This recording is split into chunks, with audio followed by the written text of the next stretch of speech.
Deep beneath the mountains of Iran lies enough 60% enriched uranium to build up to 10 nuclear bombs. With standard airstrikes failing to reach these heavily fortified bunkers, the Pentagon is staring down an unprecedented nightmare, sending 1,000 elite U.S. troops into a highly radioactive war zone. Welcome back to American Warfare. The Middle East has exploded, and the U.S. and Israel are currently engaged in a massive high-intensity conflict with Iran. But the ultimate question on everyone's mind is, how does this end? Today, we are breaking down 10 potential scenarios in endgame, predictions for the 2026 U.S.-Iran war based on the military realities on the ground. We will start from the least likely scenario to the most likely scenario. Let's get into it. 1. The balkanization of Iran. What happens if the U.S. actually succeeds in destroying the regime, but no one is left to take over?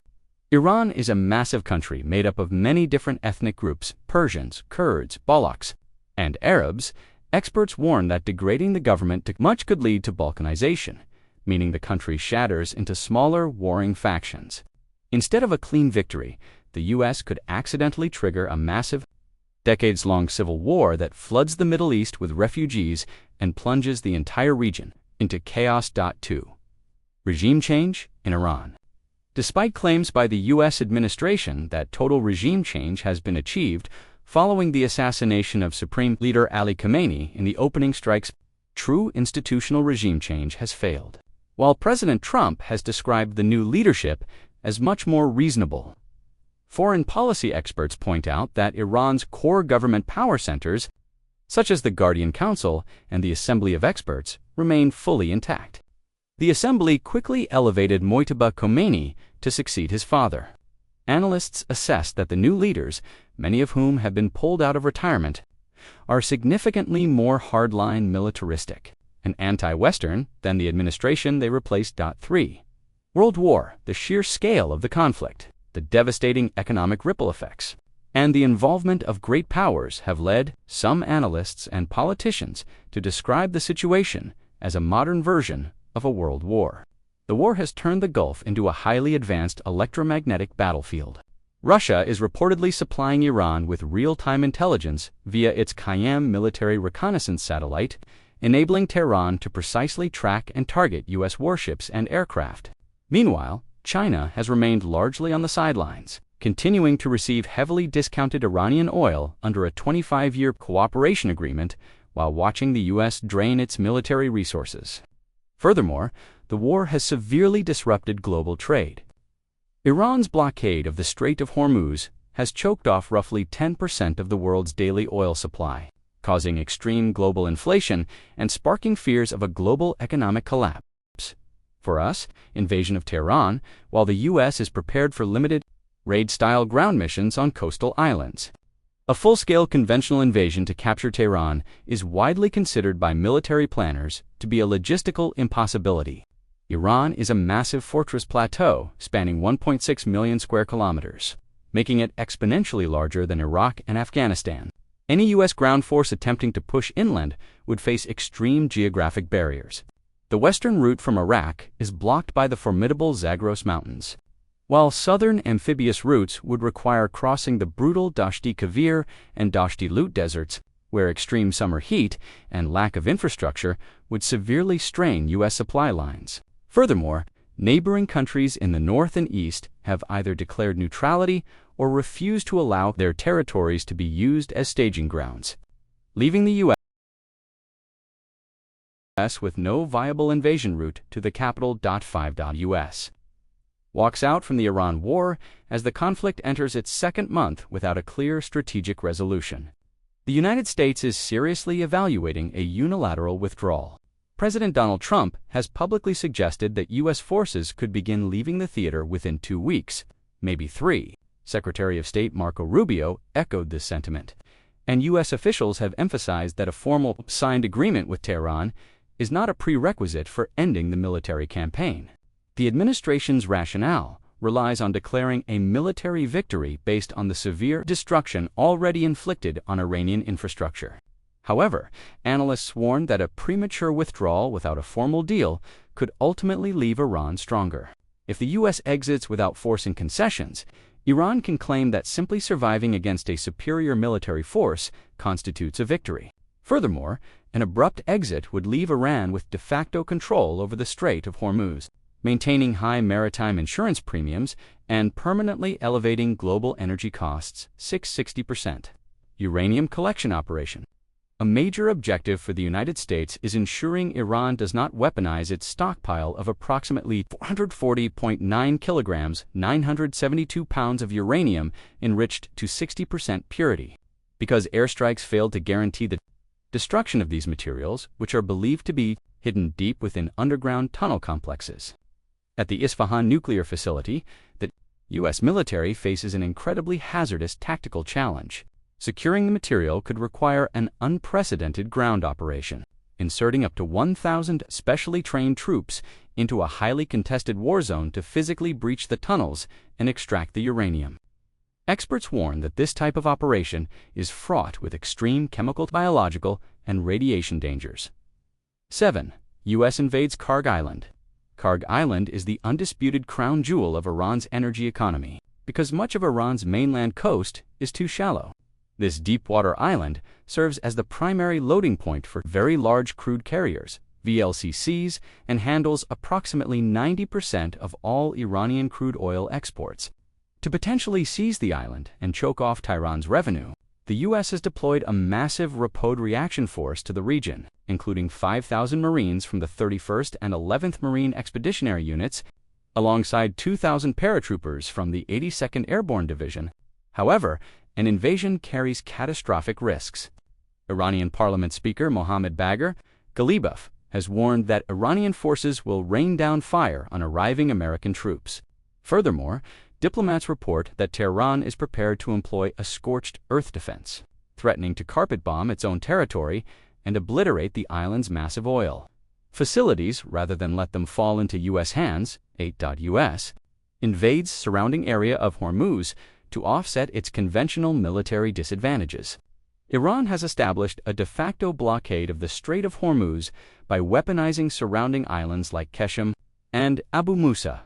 The Islamic Revolutionary Guard Corps, IRGC, has forced commercial shipping out of traditional lanes and into a narrow, restricted corridor deep within Iranian territorial waters.